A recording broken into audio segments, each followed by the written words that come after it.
आर्यन, आराध्या, मैं आखिरी बार बोल रही हूँ, finish your meal, come on fast. चलो मैं अपने हाथों से खिलाती हूँ। नो मम्मा, मुझे नहीं खाना, मुझे पिज्जा खाना है। यस मम्मा, मुझे भी नहीं खाना ये दाल चावल।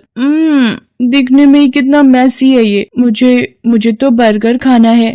नो बेटा, जंक फूड कभी कभी खा सकते हैं, बट रोज जंक फूड हमारी हेल्थ के लिए अच्छा नहीं होता। और आपको पता है ना, पापा अभी अभी ऑफिस से आए हैं, वो बहुत थके हुए हैं और आराम कर रहे हैं, तो आज हम बाहर नहीं जा सकते। ओके, यही खाना खाना होगा तुम दोनों को। एक बार खाकर तो देखो, बहुत टेस्टी है।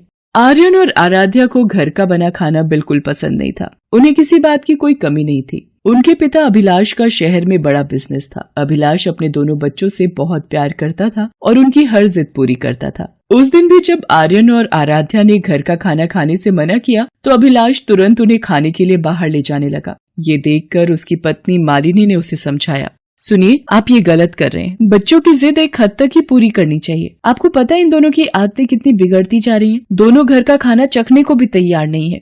ओफो मालिनी, तुम कुछ ज्यादा ही सोच रही हो। बच्चे ही तो है, जी लेने दो इन्हें अपनी जिंदगी। तुम भी जल्दी से तैयार होकर आ जाओ।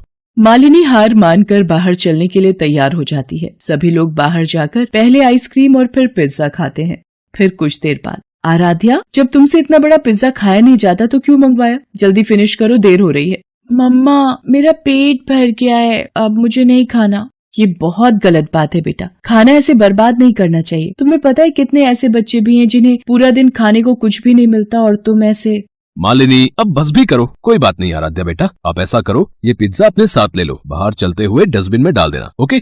आराध्या जैसे ही उस पिज्जा को डस्टबिन में डालती है, अचानक दो गरीब से दिखने वाले बच्चे वो कूड़े में से उस पिज्जा को बाहर निकाल लेते हैं और उसे बड़े ही चाव से खाने लगते हैं। उन्हें इस तरह खाते देखकर आराध्या बोलती है, ओह माय गॉड, देखो जरा कितने गंदे हैं ये लोग। डस्टबिन से उठाकर खा रहे हैं। छी, और इनके कपड़े भी कितने गंदे हैं, और ये खुद भी कितने गंदे हैं। नो आराध्या, ऐसा नहीं कहते, वो गरीब है बेचारे। तुमने जो पिज्जा बर्बाद करके डस्टबिन में डाल दिया, वो इन बेचारों को देखना भी नसीब नहीं हो पाता होगा शायद। अंदर में तुम्हें यही समझाने की कोशिश कर रही थी बेटा। बट मम्मा, कोई इतना गरीब कैसे हो सकता है कि उसके पास खाने के लिए कुछ भी ना हो और उसे डस्टबिन से उठाकर खाना पड़े? सब वक्त की बात है बेटा, सब लोग आपकी तरह लकी नहीं होते। इसीलिए हमारे पास जो है, हमें हमेशा उसकी कद्र करनी चाहिए, कुछ भी वेस्ट नहीं करना चाहिए। सभी लोग गाड़ी में बैठकर घर के लिए चल पड़ते हैं। वो सभी कुछ दूर तक ही पहुंचे थे कि अचानक उनकी गाड़ी का टायर पंचर हो जाता है। वो सभी सुनसान हाईवे पर थे और रात काफी हो चुकी थी। अभिलाष गाड़ी का टायर बदल ही रहा था कि अचानक दो गुंडों ने उन पर हमला कर दिया। दरअसल इन गुंडों ने ही रास्ते में कीलें बिछा दी थी, जिनकी वजह से अभिलाष की